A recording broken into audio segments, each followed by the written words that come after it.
নমস্কার বন্ধুরা, আজকে আমি আপনাদের সামনে গরমের দুপুরে নিয়ে এসেছি করমচার জলটক।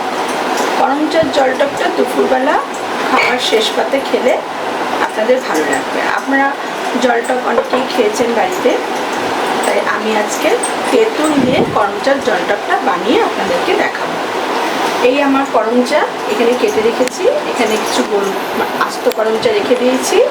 একটু চিনি দিতে হবে, সর্ষে ফোড়ন আর লঙ্কা ফোড়ন দিতে হবে, আর তেঁতুল জলটা আমি গুলিয়ে রেখেছি।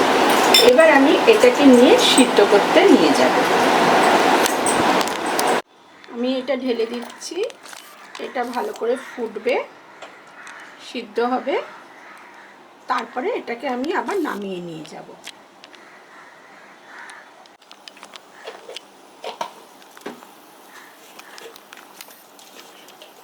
একটু নুন দিলাম,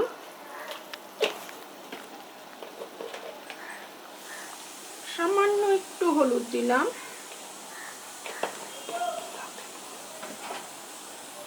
আর এবার চিনিটা দিয়ে দিলাম। এটা ফুটছে, ফুটতে ফুটতে এখন অনেকটা ঘনত্ব হয়ে এসছে। যদিও জলটকটা একটু পাতলা হবে, সেই জন্য আমি এখন তেঁতুলের জলটা দিয়ে দিচ্ছি। এবার এটা আবার ফুটবে। এবার দেখুন, আমি কড়াইয়ের সিদ্ধ জলটকটা তৈরি হয়ে গেছে। আমি এবার এটা এই বোলটাতে ঢেলে নিয়েছি। এবার আমি এটা একটু ফোড়ন করে নিয়ে আসবো।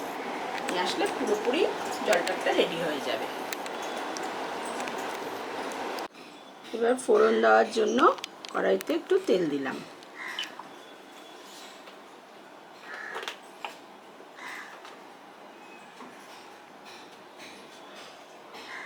তেলটা গরম হলে আমি আস্তে আস্তে এগুলো ঢালবো। তেলটা একটু গরম হোক।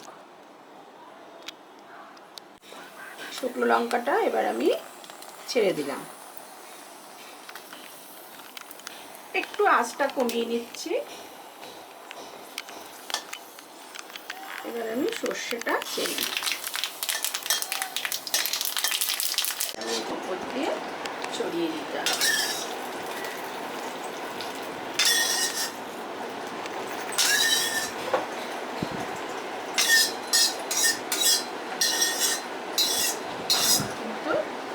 জলটকটা বন্ধুরা আপনারা দেখে বলুন আমার জলটকটা কেমন হয়েছে। করমচার তেঁতুলের জলটক আমার কিন্তু রেডি। আমার জলটকটা রেডি হয়ে গেছে। এবার এই জলটকটা তো এখন গরম আছে, এটাকে এখন একটু বাইরে রেখে ঠান্ডা করতে হবে। ঠান্ডা হয়ে গেলে তারপরে এটাকে একটু ফ্রিজে ঢুকিয়ে দিতে হবে।